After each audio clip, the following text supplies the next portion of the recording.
Hello, lovely souls. Welcome to the first Universal Mastermind podcast. I am Christos and I am by myself. I know you miss Foster, but Foster is super busy at the moment recording a couple of episodes for his season 6 Vimeo series. I can't believe how far we've gotten with them. It was just a few years ago, I think during COVID, when we started recording an archive, a small archive we wanted to do, and it turned out into this mammoth 70 plus Vimeos now, so no one can say we've been lazy while being at home.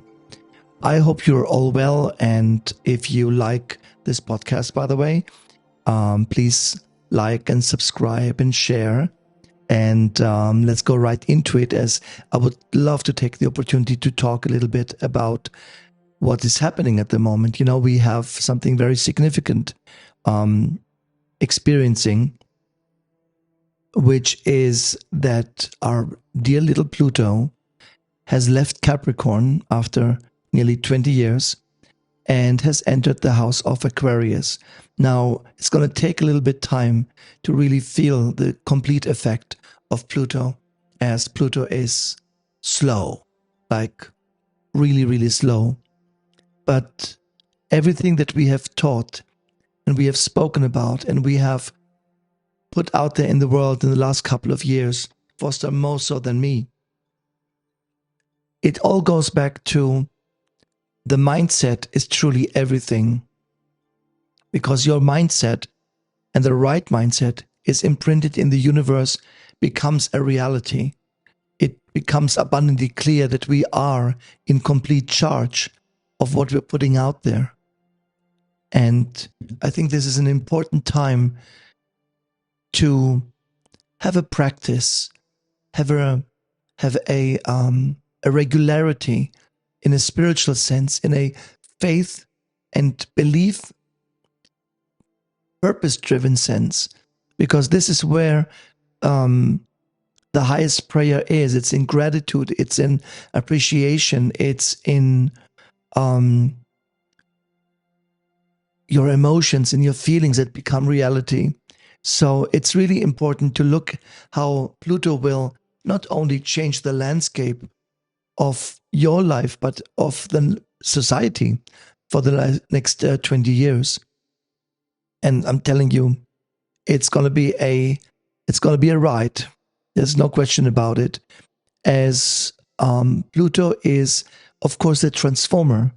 But Pluto is also, interesting enough, in Greek, Pluto means wealth. Ta plutimo means my wealth. It might not be a complete reference to it, but that's how I interpret it.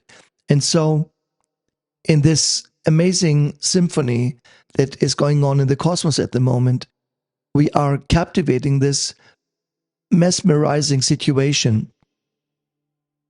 Planets, each echoing through the cosmos in their own little sound frequency, and they weave a new net of energy that influences the very essence of our existence. And today's focus is to have the cosmic heavyweight Pluto and its celestial rendezvous with the energies, the revolutionary energies of Aquarius. Let's not forget that. So for those stepping into the magical realm, consider this your cosmic orientation today. Picture the planets as storytellers, each with its own tale to tell, and Pluto, with its transformative prowess, is about to step onto the stage of Aquarius, a sign that beckons innovation, freedom, and societal evolution. So fasten your seatbelts, my dear, as we unfold the cosmic scroll and try to decipher what the hell is going on with Pluto in the House of Aquarius, especially because he enters a house for such a long time. It's almost 2 decades. So let's navigate these uncharted waters a little bit, spiritually, magically, as we set sail into the first segment of our little odyssey today. And you're ready? So let's go.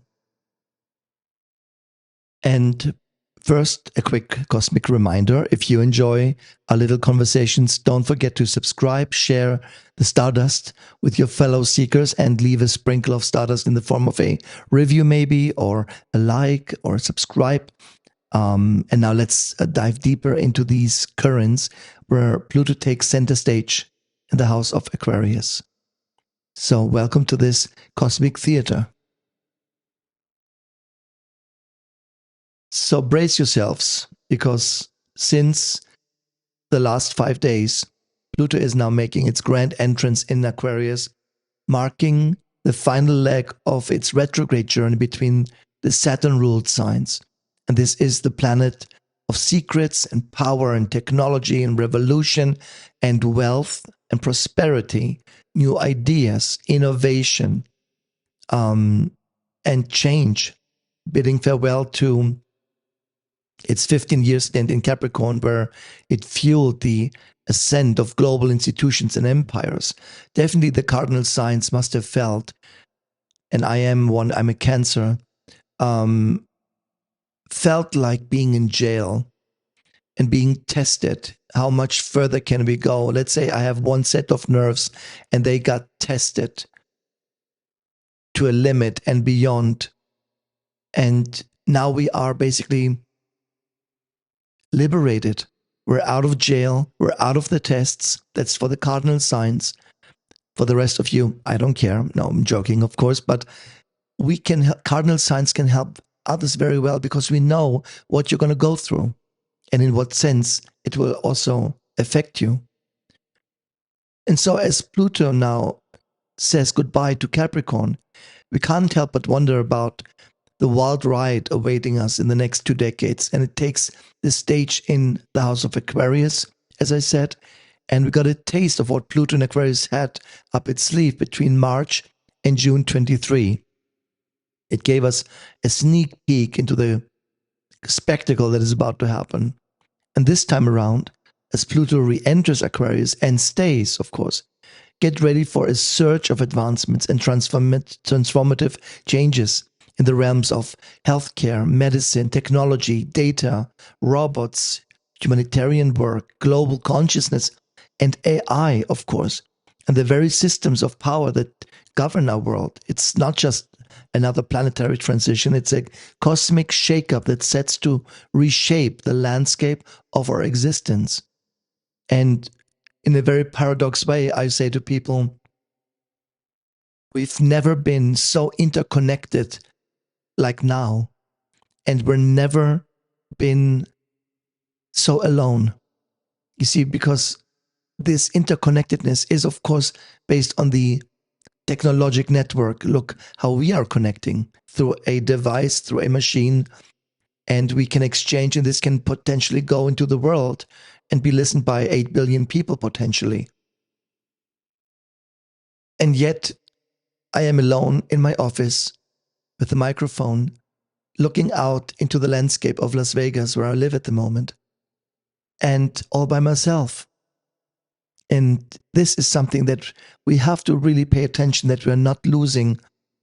Or let me say, the question will be how much of our humanity will we lose in the development of AI? By the time Pluto concludes this meeting with Aquarius, we're expected to bid farewell to a society that champions individualism and the accumulation of personal power. Instead, we'll find ourselves moving forwards a more collective-minded era where the strength of the whole takes precedence over individual pursuits. So, this is a thrilling cosmic odyssey, but it's not going to be an easy one. If we look at the current political situation, especially in the world, it's a huge divide, which is a little bit a quality that Aquarius will mend or heal, I want to say. Because Aquarius is, yes, a visionary, but also he's rebellious. And he steps now onto the political stage, ushering in a new era where the emphasis shifts from lone empires to collaborative endeavors. I think that's a very hopeful, a very powerful thing. In other words, we're back to covens, we're back to magical groups, we're back to temples, we're back to shamanic groups, and we're back into hopefully a remembrance of what life is really about and what makes life really life and worth living. And as Pluto aligns with Aquarius, political structures are set to undergo a transformative change. I mean, people who don't want to change will go down. If we don't embrace innovation and progressive ideals, we will go down. Now, in our situation at the moment, there are these progressives, and then there are those who would love to turn us back into the 50s. And there's nothing in between, it seems. So, to gain an insight into the potential shifts, we have to look at history during similar alignments. Moments of cosmic convergence often leave an indelible mark on the socio-political landscape. What lessons can we draw from the past as we stand on the brink of this transition? By understanding the historical context, we can glean a sense of the cyclical nature of cosmic energies and how they influence the ebb and flow of societal tides. And the connection of Pluto and Aquarius beckons us to reflect, to learn, to navigate the present with the wisdom of ages past. So, literally, if we don't learn, if you don't learn from your mistakes, you are bound to fail. You are bound to feel a recurrent wound, if you want.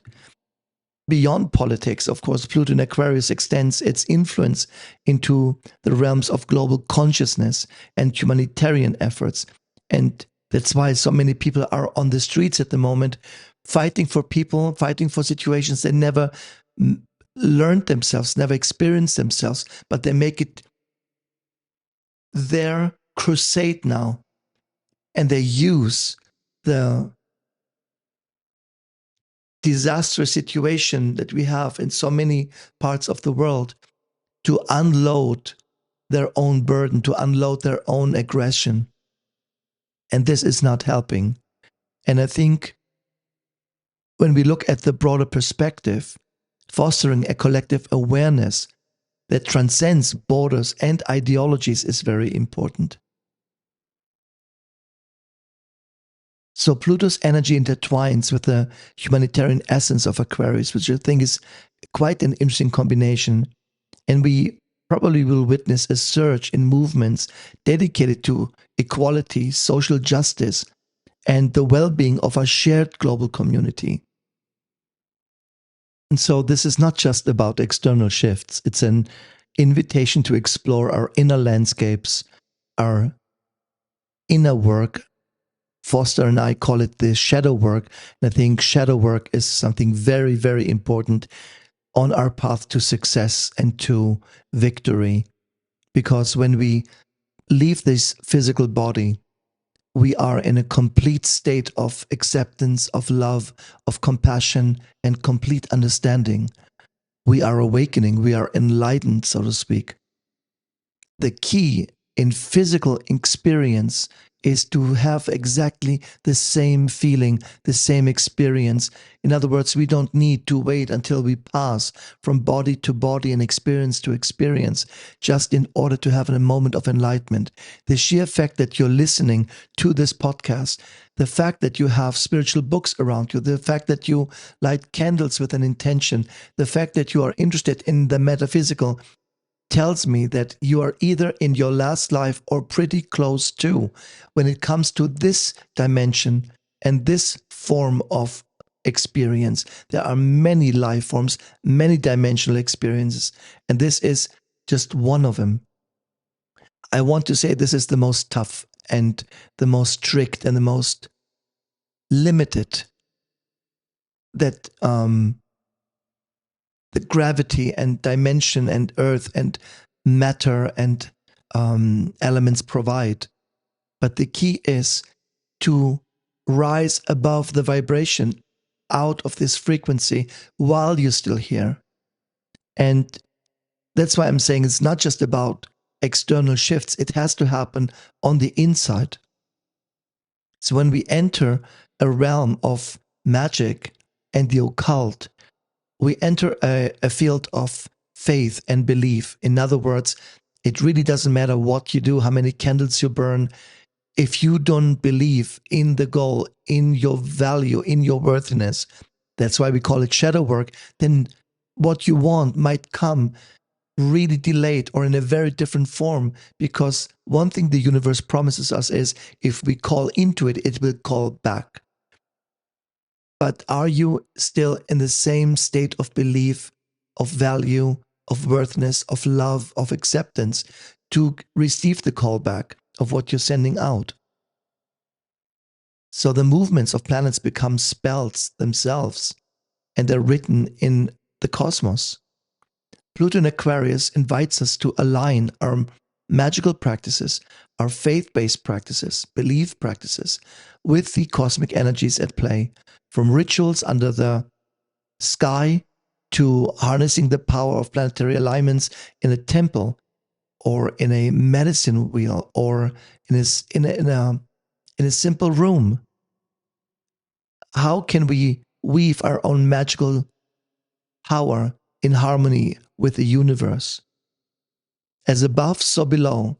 It's a timeless maxim that resonates through the corridors of esoteric wisdom. In the coming years, as Pluto enters and shares its magic in Aquarius, we're presented with an opportunity to synchronize our earthly endeavors with the celestial influences. In shamanic traditions, dance, for example, is a powerful tool for traversing the realms of the unknown. And as Pluto dances into Aquarius, we too are invited to join the dance of change. How can we as spiritual beings embrace the unknown, trusting in the cosmic currents to guide us towards growth and enlightenment? This is not just a cosmic spectacle for passive observers, it's an immersive experience calling us to become active participants in our spiritual evolution. The dance floor is open. I always call Pluto a very exclusive dance club.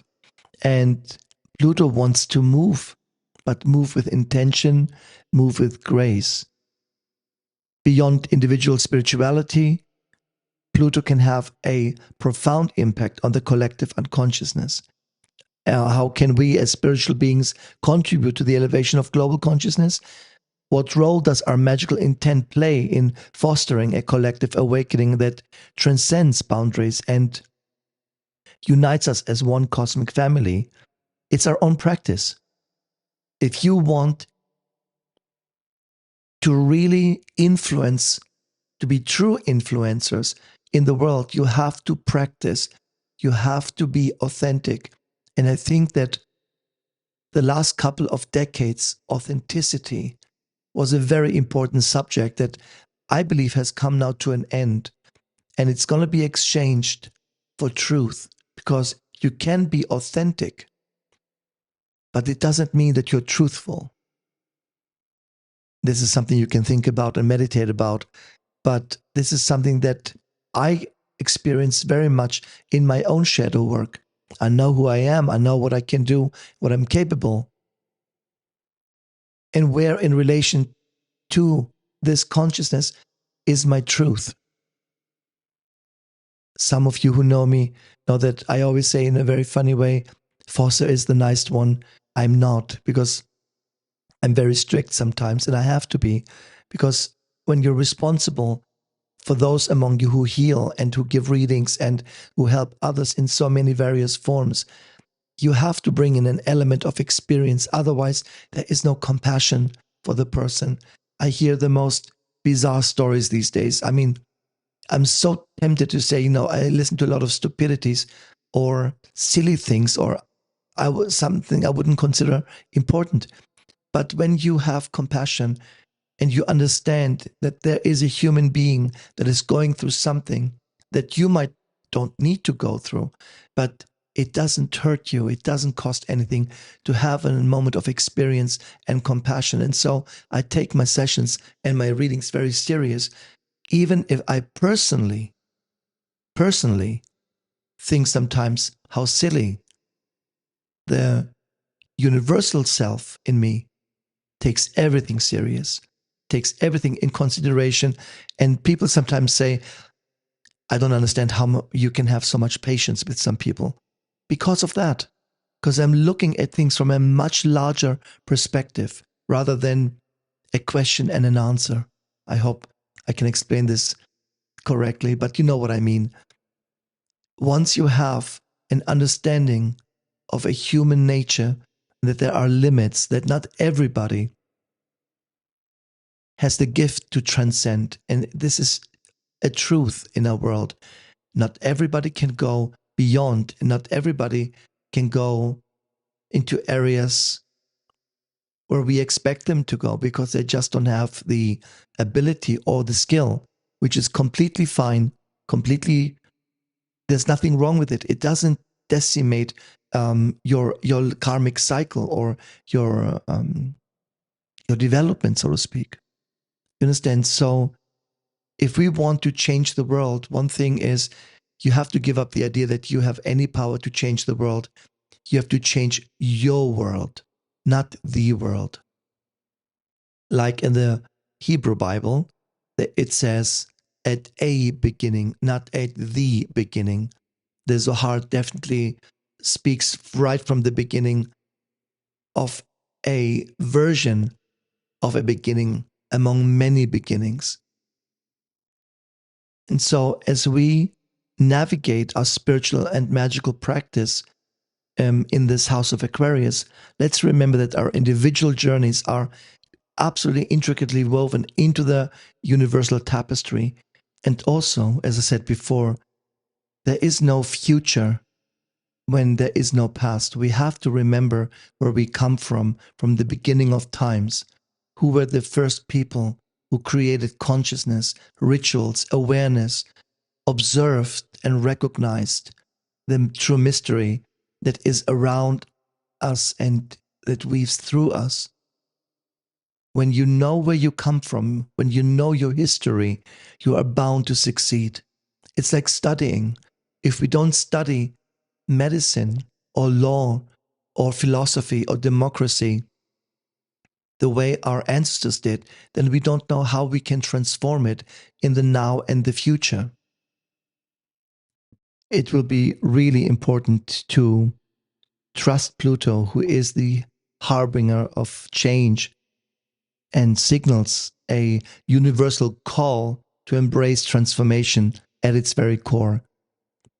And we are presented with an opportunity for personal evolution that goes beyond the superficial and touches the very essence of who we are, how we can align ourselves with the cosmic current and magical current and embrace the changes unfolding within and around us simply by not being afraid to go into the plutonic self. The plutonic self is the self that never rests, never stands still, always moving, always evolving underneath the ground like an like a like an earthquake that is announced by movement and slight shakes. It needs to break out of its shapes and forms because it just doesn't like conditioned experiences. In the stillness of reflection and the practice of mindfulness, which I think is very valuable, we find the compass guiding us through these inner worlds. As Pluto magnifies its influence in Aquarius, let's explore a little bit how the power of self awareness and contemplation can illuminate the path to personal growth. How can we navigate the depths of our inner realms with grace and with intention simply by practicing pathwork? My whole life and my whole work is based on the concept of pathwork, systemic work, logic work, coordinated work. If we stumble from A to B, and I know people who don't like to read introductions, don't like to read the theory, they go right into the practice and they don't know what the hell they're doing. This is something that we could do. The motto was fake it till you make it. until we find out that you are fake. And so understanding, recognizing, remembering is something very important because it will be magnified. And the power of prayer, the power of spells, the power of words and thoughts. Let's not underestimate the power of mind, of course, but it is truly nothing compared to the power of emotion. Because our thoughts become reality, but what makes our thoughts transform into reality is the emotions. So you have to be able to feel it. Growing up is a choice. Aging is inevitable. So maturity is not an automatic process, it's a conscious evolution. And age, as we look at it, is a number, maturity is a mindset. So think about this. Practice a certain discipline because we are now entering a realm of magic. What we call magic is simply another level of reality.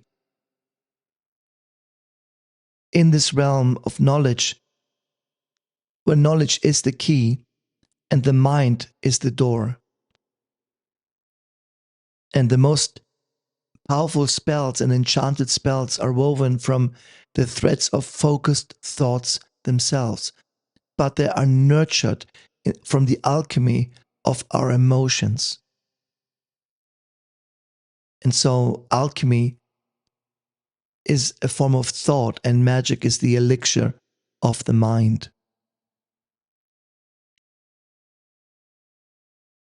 So, what do you believe? What do you truly believe? What do you have absolutely faith in? Focus on that first and primarily. Don't look at what you don't have, what you don't do, where you're still lacking. Look at what you are able to do. And if it's one thing, then it is that one thing that will stabilize you and give you an opportunity to really reflect on yourself. One of the most powerful forms of aligning with the universe, especially in a time as such we experience, is to express gratitude in a conscious way. And I have attached to this podcast a segment that you can listen and follow to, like a little homework. But I recommend you do this every day or every week or every second day, but do it in a somewhat regular way so that the Aquarian energy within you can start to recognize your true self and allow the sacredness in your nature not only become a philosophy, but to become an embodiment of your wisdom in creation. So I hope that I can maintain this podcast for you because it's much easier because truly Foster is very, very busy. And I always bring funny things on him. Let's do this and let's do that. But this is something that I can really do on a regular basis, even when we're on tour, and we're going to be on tour very soon. The tour is 2024 is almost sold out. I'm just letting you know right now. If you want any sessions or readings or any connections, they're only available through Zoom or live when you visit us in Las Vegas, where we are. So once we are back on tour, we're going to see a lot of wonderful faces again. I cannot wait for it.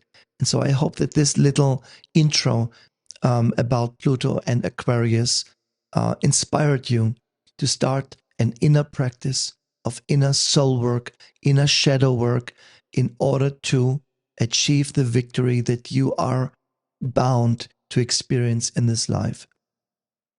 And with this, there's no better way than ending a podcast with a transformative, empowering blessing and meditation if you want. You don't have to meditate. You don't have to close your eyes if you don't want to. But I want you to be able to focus and listen to the words that will follow, and to really embrace them and to even repeat them. The transcript will be in the box beneath if you want so to repeat it and learn it. And I recommend, like with all of these affirmative words of power, to repeat them every morning or every night, depending on your day, on your sleep patterns, and to just have an experience. Because if you do this long enough, disciplined enough, things will turn in your life. This is the promise of the universe. I hope you enjoy the next segment, which is, I think, a perfect way to close this podcast. And I wish you the very best. And until we meet again and see you again, please like, share, and subscribe. And I wish you the very best. If you want, you can close your eyes and meditate and rest. Or if you want, just drive your car and listen and repeat. Or have a cup of coffee early in the morning. There is no need to align with the next words in a special way. Just be your true self. And let's repeat. Now smile. I am a grateful being, appreciating the gift of each breath and the beauty that surrounds me. In this sacred space, I find deep appreciation for the uniqueness of my journey, recognizing that every experience, every challenge, and every joy is a thread in the rich contract of my life. With absolute unwavering faith, I trust in the divine unfolding of my path. In moments of uncertainty, I surrender completely, knowing that each step I take is guided by a higher purpose. I am a vessel of faith, connected to the universal flow of life. As I breathe in positivity and exhale negativity, I affirm my belief in the power within me. I am a beacon of light, strength, and resilience. My potential is limitless, and I embrace challenges as opportunities for growth, creating a life filled with purpose and joy. In the sanctuary of my heart, I cultivate self-love. I am worthy of love, success, and all the blessings life has to offer. I treat myself with kindness and compassion, acknowledging the divine spark that resides within me. Positive energy flows through me, uplifting my spirit and radiating into the world. I attract positivity, joy, and abundance into my life. Each day is a new canvas for happiness and fulfillment. I am a unique expression of the universe, connected to the infinite wisdom that guides and supports me. As I align with the universal energy, I am open to receiving the blessings that flow from and into life. I trust in the cosmic plan that unfolds for me with each breath. And I will carry this transformative energy within me into the world, empowered, motivated, and aligned with the boundless possibilities that life holds. I am the force of positive change, creating a reality filled with gratitude, appreciation, faith, and an absolute unwavering belief in the beauty that resides within me. And so it is.